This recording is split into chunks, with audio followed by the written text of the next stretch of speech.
This is the day that the Lord has made. Let us rejoice and be glad and live today. I would say that we are all reaching that point in the year when we begin to pine for the arrival of spring. For with spring comes the opportunity to venture back outside instead of always hibernating inside after a long day's work. And as we begin to get reacquainted with the new creation of budding trees, warmer weather, and greener grass, we also become more aware of the sounds that are filling up our springtime lives.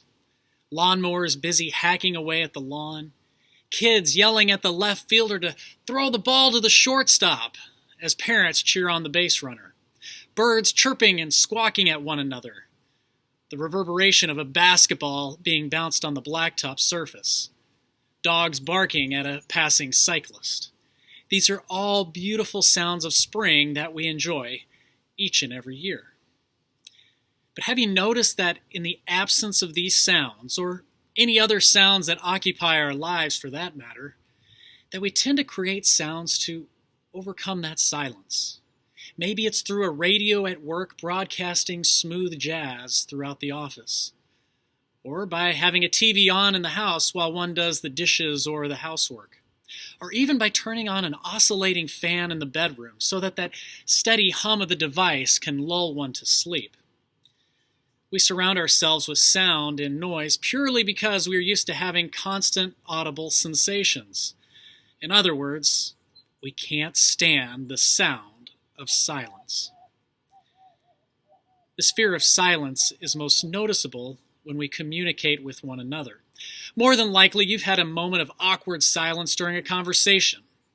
You know, that moment when the conversation topic has ceased and that 7 seconds of silence seems like 7 minutes. You try to quickly say something to fill the gap of nothingness, and many times it comes out wrong or sounds quite silly. A friend of mine was once talking to a girl on the phone, working up the courage to ask her out. They talked about various subjects when finally the talking just kind of stopped. Afraid that the silence would ruin his chances with this girl, he quickly blurted out, "Hey, if you eat, maybe we can go out sometime." After having said this bizarre comment, he told me that he wished he could reach back into that phone and pull these irretrievable words back. Because the sound of silence scared my friend, he spoke words that made him look strange and not altogether. Words that caused this girl to laugh hysterically. In our gospel reading for this morning, Peter experiences this fear of silence, and he ruins a perfectly good moment by opening up his mouth. Jesus takes Peter, James, and John high up on a mountain, and he's transfigured into something amazing. His garments become whiter than any white that has ever been seen, so much so that Jesus looks to have a non-earthly appearance. The sight is so fabulous and unreal that Jesus' appearance is a telltale sign that he is truly the Messiah sent from God, God's one and only Son. It is an epiphany, a revelation for these 3 disciples on that mountain, as God allows his divine glory to shine on humankind. As this transfiguration is taking place, Elijah and Moses appear and they walk over to Jesus. As Jesus speaks with these Old Testament icons, there's a hush of silence overwhelming Peter, James, and John. You can just picture them talking to one another. This is absolutely amazing. But what are they talking about over there? What are they doing? These could have been some of the thoughts running through their heads.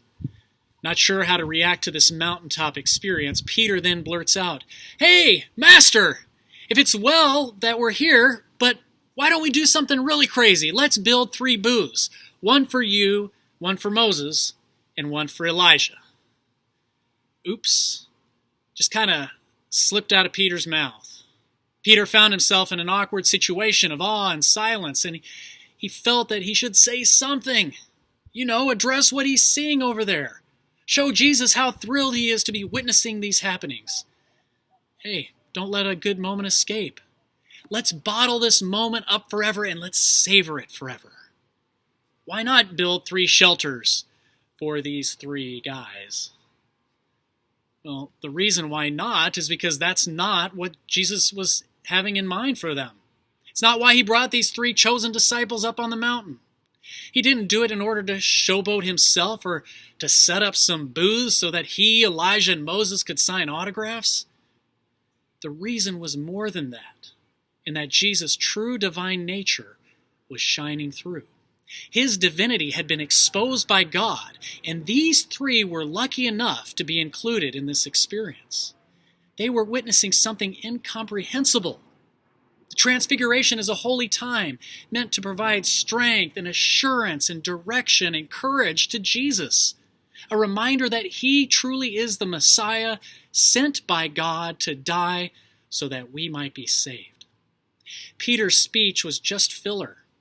Words that didn't need to be said, but were said because the silence was so deafening and because he didn't know what else to say. We shouldn't always feel as though we need to talk or to say something. When sitting with someone in a hospital or comforting a person who has experienced a death in the family, silence is often better than saying anything at all. Case in point is a situation where a young girl's father dies unexpectedly.